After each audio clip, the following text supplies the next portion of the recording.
What is up, you guys? Teller checking in for the recap of episode 3 of this season's Ultimate Fighter. Already wrapping up episode 3. This season is cruising by. You guys know how it goes, man. The older you get, time just continues to go faster and faster.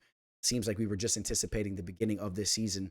And you guys know, I'll say it again, I really have been enjoying this season. I think we had another solid episode, another solid fight. We're going to be getting to the fight here in a second, but a little bit different than the first two fights. We didn't have that explosive finish, but I thought that it was a very entertaining fight, a very underrated fight.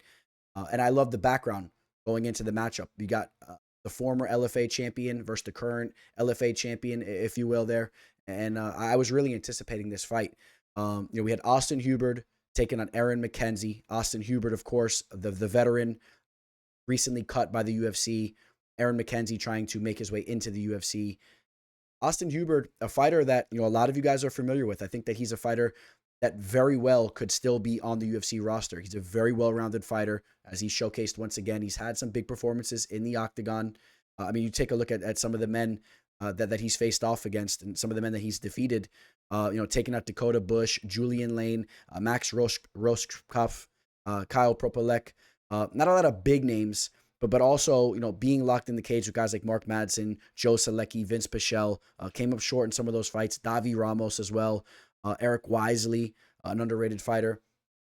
Going to decision with a lot of those names there too. So, just showing to be a well-rounded fighter.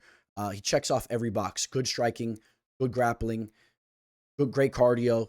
And then, his opponent, Aaron McKenzie, the more current LFA champion there, he favors a little bit more of his grappling, I would say. We saw that in this fight.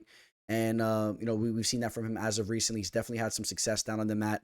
And, before we jump into how that fight took place, a little bit of the background on both these guys. Two great guys, right? We get the background story of each of them going into the fight. They were very similar in that manner. Both these guys, like homebody type of guys. They don't mind just sitting on the couch or going through the drive-through in Aaron McKenzie's case, getting some ice cream for his dogs or whatever they were feeding him with the old lady there. This is the type of guy that's really not looking to wild out. He's not a Conor McGregor type of dude.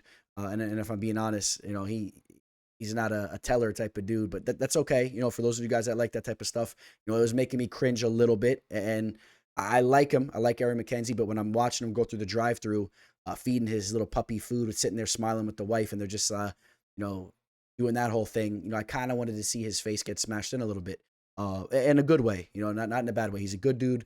Austin Hubbard, we heard the comments from him, right, even before this episode, talking about how the big things he's going to be missing while they're filming over there is he's going to be missing his anniversary and his wife's birthday. If you're that type of guy, no shade towards your way, but I'm not really that type of guy. I'm like McGregor and some of the other guys there. I would have kind of joked and probably in the back of my mind really been happy to get a little getaway, right? If you're doing that all the time, right, you're fully devoured in the relationship and you're doing that. There's nothing wrong with a little getaway. You guys know how some of these guys are. They're crying on the first day away from home and all that.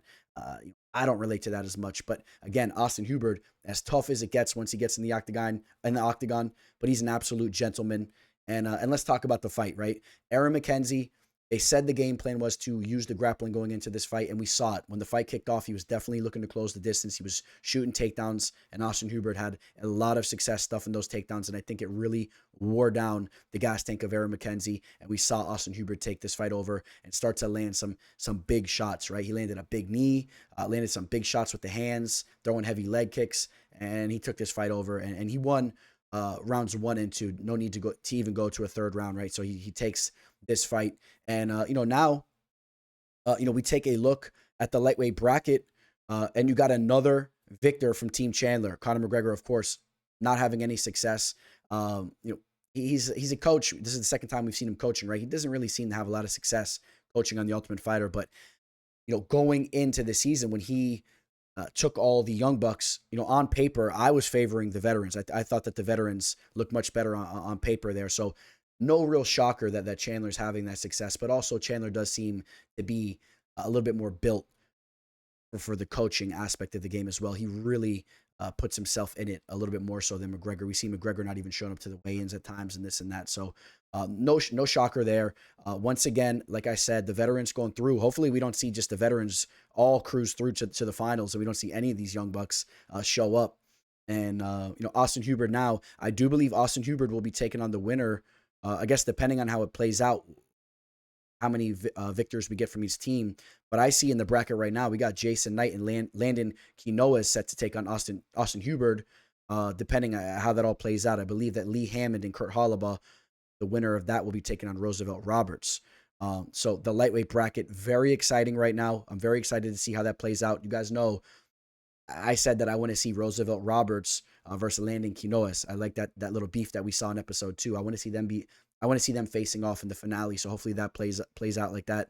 But that wraps up what we saw as far as the fight action on episode 3. Taking a look forward, we got Timur Valiev taking on Trevor Wells. We know this fight's actually going to take place next episode because we already saw the preview of them walking out. You guys know that I said that Timur Valiev is my favorite to win the bantamweight bracket.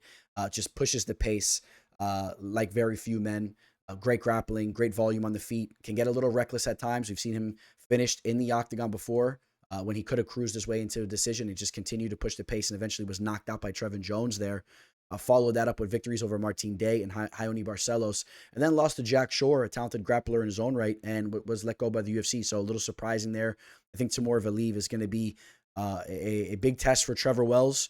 Trevor Wells 0-1 over in the LFA, and that fight took place back in 2020. He lost to Carlos Hernandez, a name that we're familiar with.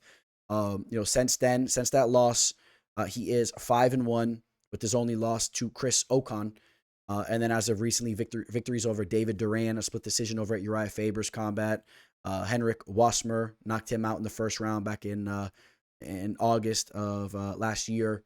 Overall, just to brush upon what he's been doing overall with his victories here. Just one victory via knockout, one victory via submission, and then we're talking about 6 decisions when you take a look at his 8 victories there. So, he seems to be a very confident guy. I think I need to see a little bit more from him here. I mean, this is obviously a situation where he can look to prove himself, but you got to favor Timur Valiev here. I think Timur Valiev cruises his way to a decision or potentially breaks him late, and maybe we see some ground and pound or a submission as he pushes the pace there on Wells. And also, you take a look at the losses, 2 decision losses and then a knockout loss in the 3rd round. That was his first loss there in 2019. So maybe we see him broke late in the fight. I do favor Timur Valiev. And hopefully you guys will be checking out episode 4. And you guys will meet me here for the recap of episode 4 there. So, all right, guys.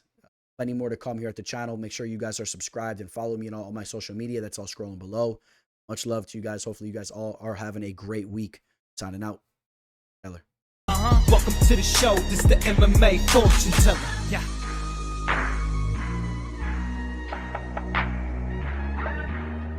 The MMA fortune teller. The teller.